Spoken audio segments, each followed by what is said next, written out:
So let's see today's lovely Bhendi bhaji. Now here I've washed the Bhendi really well by soaking it first in some water, to which I've added some salt for 15 minutes, and then thoroughly dried each and every okra or Bhendi with a very dry kitchen napkin. This is very, very important. So otherwise you get, I mean, it should be completely dry so you don't get that stringy effect of the bhaji. Now I'm going to cut off both ends, that is the both ear tips, and it's very important to check whether there are any worms or there's any dirt in the bhendi. It should be completely very clean and clear. So that's a very important step. So as you cut off the tips of each of the bhendis, and while you're cutting the bhendis, also keep an eye for this. After cutting off the edges, first I do that, I cut off all the edges, and then I just hold a bunch of them together, and then using a serrated knife I try to cut them very, very fine. So I'll show you a closer look, because the thinner the slices are, they cook really well, and you get that lovely crispy and crunchy bhendi bhaji, which generally everyone likes to have, rather than the sticky and gooey one. So cut them into these very, very fine, half an inch thickness, of the bhendi. Now, if you're a beginner and you just can't hold all of them together, it's okay if you cut each okra or bhendi separately, but try to cut them really, really fine. And mind your fingers, so just keep a gap as you're cutting. Now, when you cut, when you wash the bhendis really well and dry them really well, you'll see that you don't get these, generally when you cut bhendi, you get this, stringy kind of a consistency. But when you cut them, I mean, dry them up really well, then you don't. So that's a very important step too. So now that we've prepped up the bhendi, let's start with the recipe. So here I've heated about 2 tablespoons of oil. Now you do require a little extra oil for this bhaji to get it really nice and crispy. Now once my oil is nice and hot, I'm going to add half a teaspoon of mustard seeds, also called mori or rye. Let the mustard seeds really splutter. Then I'm going to add half a teaspoon of cumin seeds or jeera. This is generally what I add for most of my veggies. Then I'm going to add half a teaspoon of hinga or asafoetida, and half a teaspoon of haldi powder or turmeric powder. Now this is amsula. I'm going to add that, which is also called kokum. Now what this does is it doesn't, the stringy effect of the bhendi completely goes away when you add this amsula, because it's a kind of a souring agent, and it also elevates the taste of this dish. Now I'm going to add the very thinly sliced okra or bhendi, and I'm going to really fry it very well in this oil. That's why we've used a little extra oil. Now one more tip over here is, don't cover the vessel or the pot when you're cooking bhendi or okra. You have to cook it without a lid. So I'm going to cook it on a low to medium heat, and I'm going to continuously, stir in between. So let it cook, and then just, the ones that are getting fried at the bottom, just bring them up on the top. And we want this to be nice and crunchy. So each and every, slice of bhendi should be fried very, very well. So this does take a little longer time than normal veggies. It takes about 10 to 15 minutes, but this is what we're looking for. The entire color, it changes from a light green color to a dark green color, and each and every slice is nice and fried. Now I'm just going to add some salt to taste. Then I'm going to add some chili powder. So I'm adding about half a teaspoon of chili powder, but you can add according to taste, salt also according to taste. Now I'm going to add half a teaspoon of roasted cumin powder. And I'm going to add a tablespoon of roasted coriander powder. Now I'll leave the link of how do I prepare my roasted powders at home. And then let it fry really, really well. And that's it, friends. This lovely crispy okra is ready, and I love to serve this with dal and rice. It tastes amazing. So do give this recipe a try. So friends, let's see this delicious and healthy recipe of Ghevdyachi bhaji. Now I'm going to show you how to clean it. So you have to take off the tips, as I'll show you, and you will see this string kind of thing coming off. So do that at both ends. So don't wash the geuda first. First we're going to clean it. Now just pop it open like this, like you would with a green pea or matar. Check the beans inside. If they are soft or if they look rotten, then just get rid of them.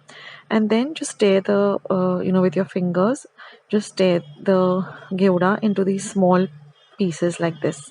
Now you may encounter strings, more than once.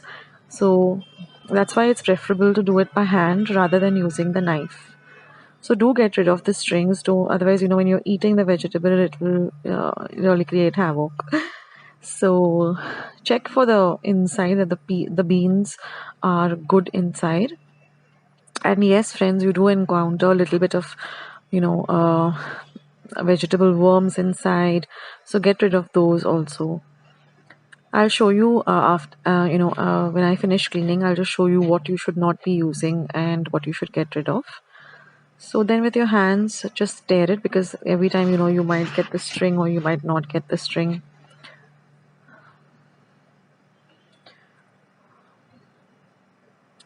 So this is a real healthy vegetable and which you can include in your diet. It has many health benefits like all green veggies do.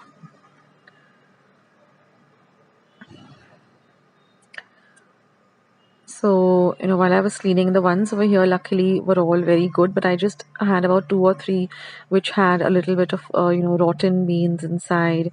Some of them did have vegetable worms, about just one or two. So I had to throw those out, but I will show you what you should get rid of.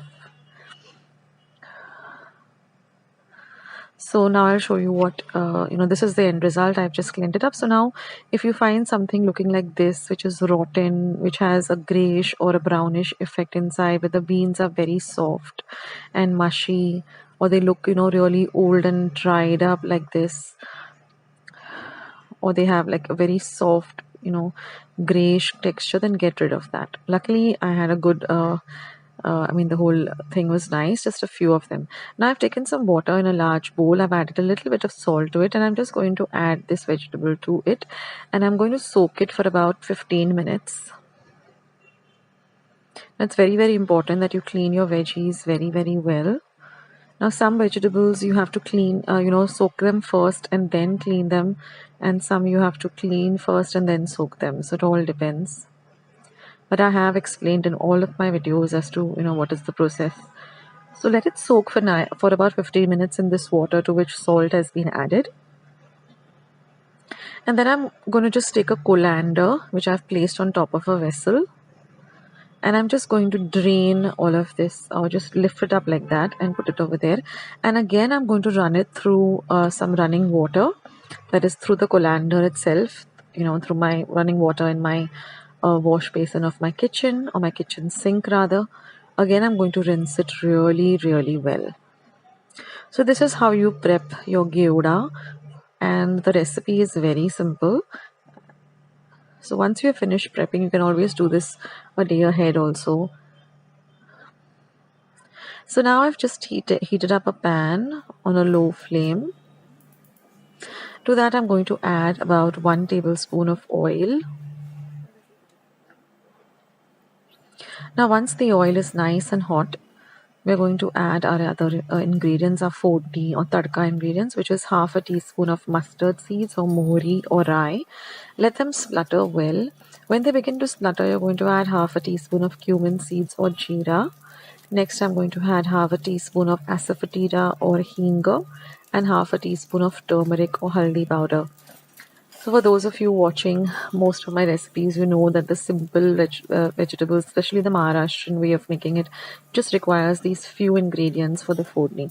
So now mix everything really well in the oil, and you're going to add your cleaned up geuda to it, or flat beans, and you're going to mix everything really, really well together.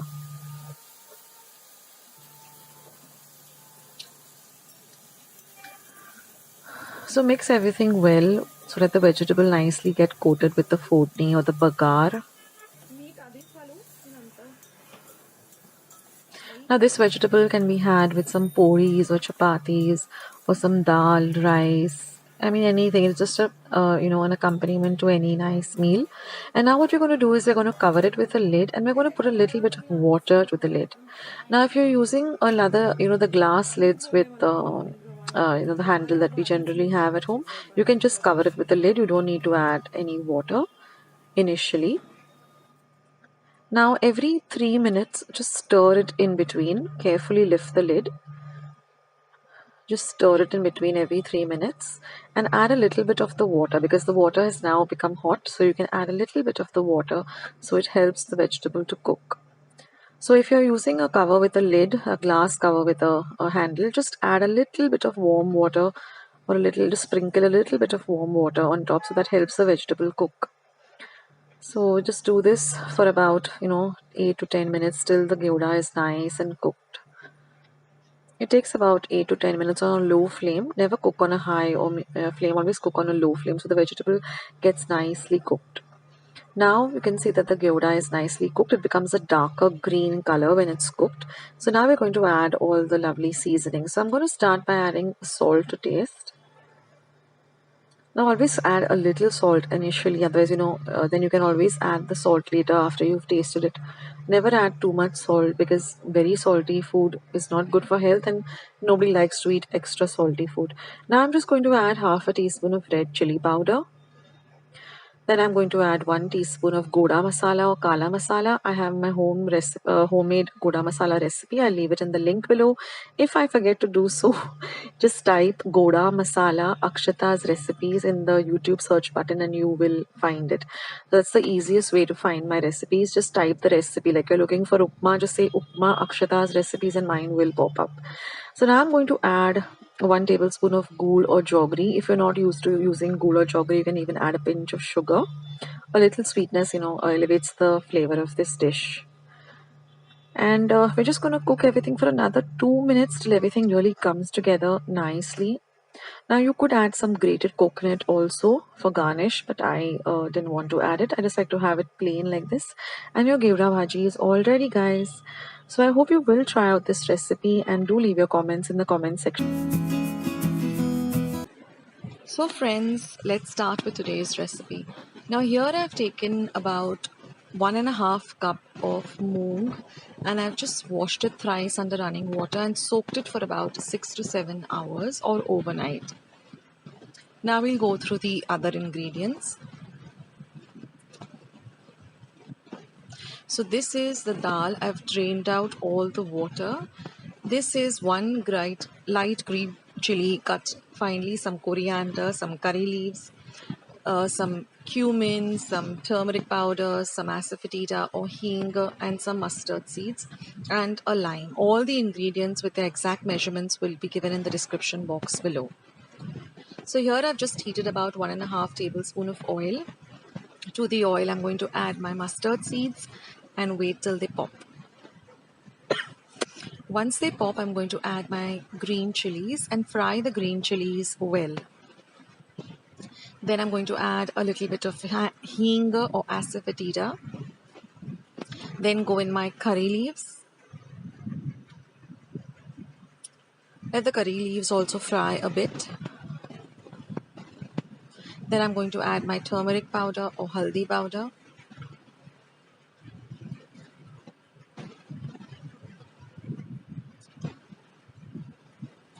Then I'm going to add my jeera or my cumin seeds.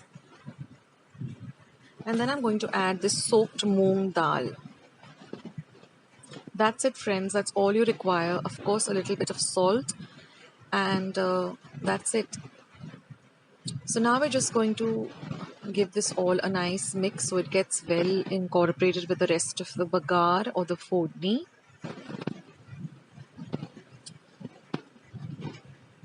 Now this recipe was shared by my very close friend Pavitra Sargaonkar, and this is my daughter Ira's favorite. She loves to eat this. It's so easy to prepare, it gets ready quickly, and it's really very delicious. Now I'm going to add some salt to taste.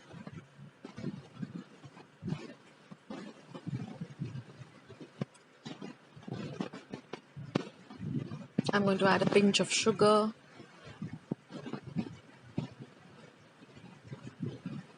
Now we're going to mix everything very well.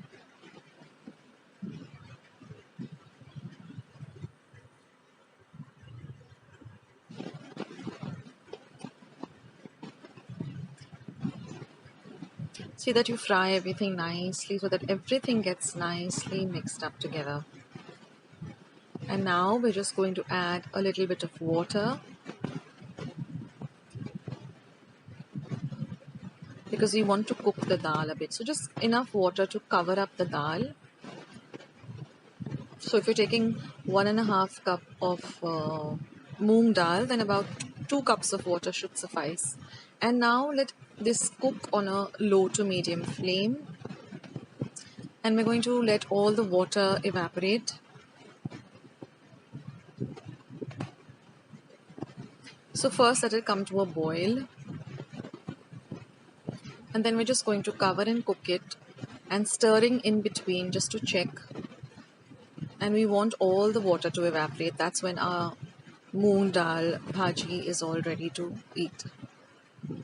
Now I also have a recipe for moong dal bhaji.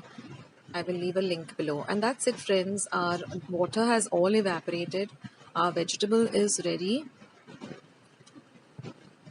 And we just have to add a squeeze of lime and some fresh coriander. So add in the coriander, mix it in well, then turn off your gas and add your lemon juice. This goes very well with some nice hot chapatis or puris. So that's it, and I'm going to add my lemon juice.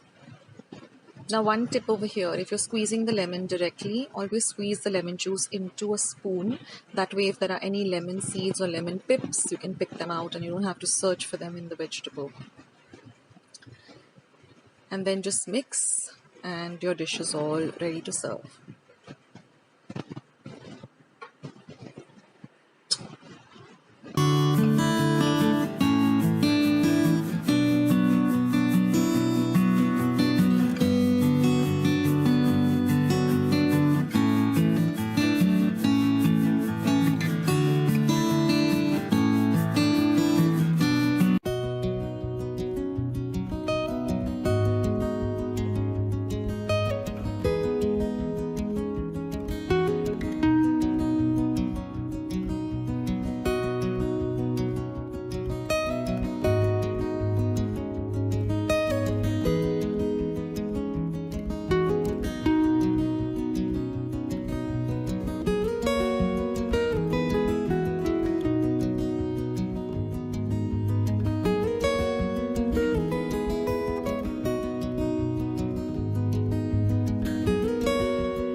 Gavarachi bhaji recipe or cluster bean recipe.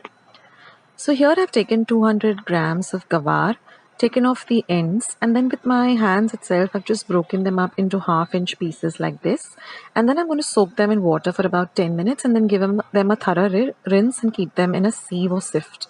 Now I'm going to add 1 tablespoon of oil to a pan, and once the oil is nice and hot, we are going to add 1 teaspoon of mustard seeds or mohri or rye. So this is a half teaspoon that I'm using. So I'm using 2 of them. That makes 1 teaspoon. Next goes in half a teaspoon of cumin seeds or jeera, half a teaspoon of asafoetida or hing, and half a teaspoon of turmeric powder or haldi. So this recipe doesn't have any kind of, no onions, no ginger, no garlic, no green chilies, just a very simple recipe. And now I'm going to add the gavar, which I rinsed really well and kept it in a sieve for about 5 minutes. Now watch the video till the end because I'll give you a little bit of tips on how to buy gavar when you're buying this cluster beans. Now mix the gavar really well with the oil and all the ingredients so that it flavors the gavar really nicely. And now this vegetable is enough for 4 people. If you want more, then you can double all the ingredients. And now we're going to add salt to taste. Now the reason I'm adding salt right now is because it helps to cook the gavar to the right consistency. And it even flavors the gavar really well. So we add we add salt at this point, not at the end. Like in some vegetables, when we're cooking them, we add salt later on, but for gavar, we add it first. And now I'm just going to put a plate on top of it, and I'm going to add some water to the plate. And our flame is going to be on low. And we're going to keep this for about 5 minutes without stirring. After 5 minutes, you will see that there are some bubbles on top of the lid. Now what you're going to do is you're going to lift up the lid extremely carefully, and you're going to put in about half of the water from the lid into the gavar and mix it well. So this will cook the gavar really, really well, and it won't be rough, and it won't be tough on to eat. It'll get cooked really nicely. And now we're going to keep this again for about another 2 to 3 minutes, and all of the water has evaporated. And now we're just going to season it with some other few ingredients. So now I'm going to add a little bit of a few ingredients. I'll just take you through them. So first goes in 1 teaspoon of red chili powder.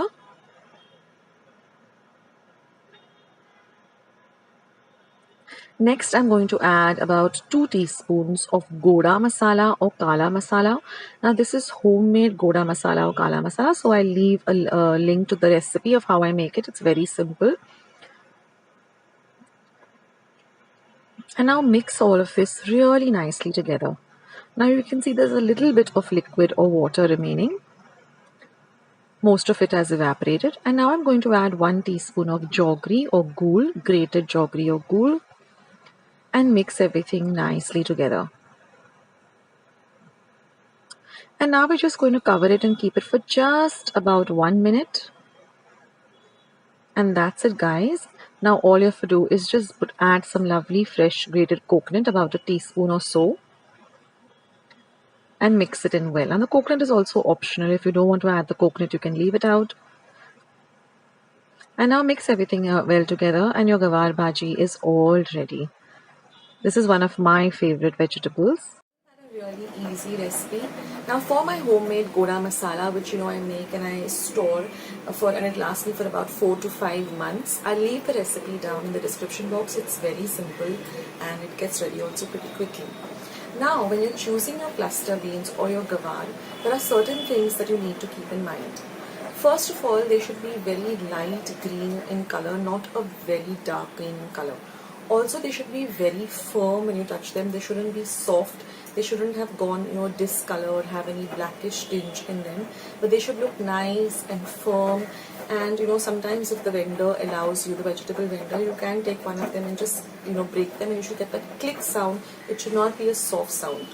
So these are the things you need to keep in mind, that go for the more lighter green color gavar. They should be nice and firm. They should not look soft. They should not have any blackish tinge in them. And those are the key points you need to keep in mind when you're buying gavar. So that's it for today's video. I'll join you in my next video sooner than you think. This is Akshata signing off. Take care, guys. Bye.